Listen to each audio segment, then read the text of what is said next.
Liverpool 1, Crystal Palace 2. Liverpool suffer their first defeat of the Premier League to Crystal Palace, who, to be honest, played really, really well. And it was a little bit of karma because it came in dramatic fashion with a 97th minute winner. That's what Liverpool have been doing, and Crystal Palace have done it to them. This game has raised a lot of questions for Arne Slot and Arne Slot's team. I'm going to break down what happened, the key moments, and just a little match report and my thoughts through my brain. Stick around. So the first starters couldn't have got any worse for Liverpool. After just 9 minutes, Crystal Palace scored. Corner came in, which controversially should have even been a corner. I'm not going to get into that. Gravenberch's attempted clearance fell to Ismail Assar, who we know is a quality player. Just tapped it in, really, nothing more to say. And then just from that moment, Crystal Palace grew in confidence. I did say in my preview, if Crystal Palace score first, allowed Selhurst Park, Liverpool are going to struggle, and that's exactly what happened. Yeremy Pino, Daniel Munoz, Mateta, they was all causing serious problems for Liverpool. And to be honest, the only reason Liverpool didn't go into the second half, 4 or 5 down, was because of Alisson. Alisson played absolutely amazing, and he's still showing why he's the best goalie in the world. Liverpool, though, we did have a couple of moments for ourselves. Gravenberch with that volley that hit the post after that awful Salah free kick. Konate had a chance from a corner, headed it just wide though. But overall, Crystal Palace with a much better side. And then to make matters worse, Mateta struck the post and volleyed just before half-time.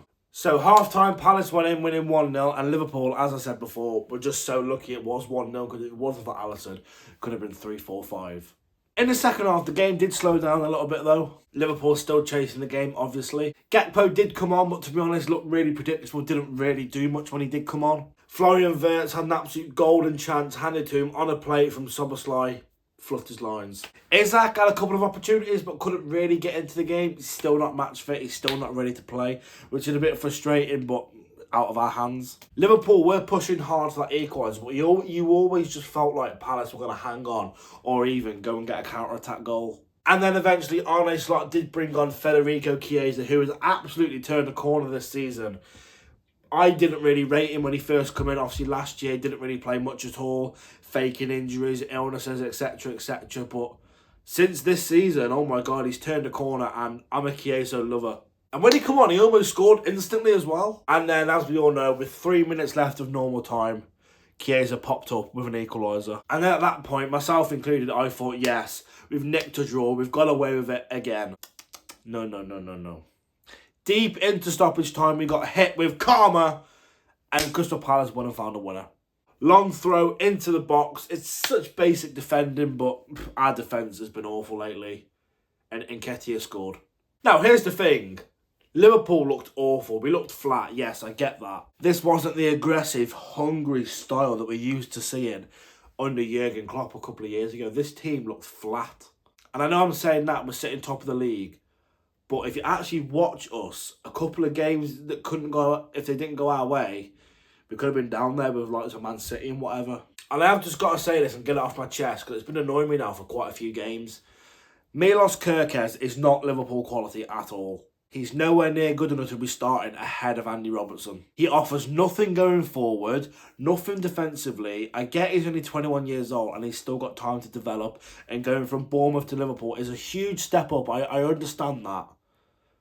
But when you do go to a massive club like Liverpool, you haven't really got much time for a transition period. You've got to hit the ground running, and I think Kerkez has probably had 1, maybe 2 good games since he's come to the club.